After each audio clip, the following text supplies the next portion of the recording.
आपण सगळ्यांनी ऐकला, आपण तो सगळ्यांनी वाचला. जमिनीच्या बद्दल, शेतकऱ्यांच्या मालकीबद्दल, शेतकऱ्यांच्या मालकी हिसकावून घेणाऱ्या वेगवेगळ्या सामंती संबंधांबद्दल, सगळ्याबद्दल छत्रपती शिवाजी महाराजांच्या नंतर ज्योतिबा फुले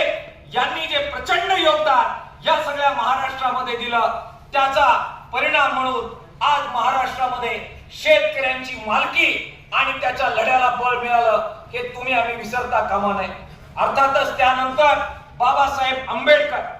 आणि त्याचबरोबर दादासाहेब गायकवाड आणि इतर सगळे हे जे काही लोक होते, समाज सुधारक होते, यांनी शेतकऱ्यांची जी बाजू महाराष्ट्रात घेतली, ही जमीन कसली आणि त्यातून जमीन आमच्या हक्काची ही जी काही भावना तुमच्या आमच्या मनामध्ये रुजवली, त्याला तोड नाही. आताच कॉम्रेडांनी सांगितलं की कोणाची जमीन, ते म्हणाले, विजू कृष्णन म्हणाले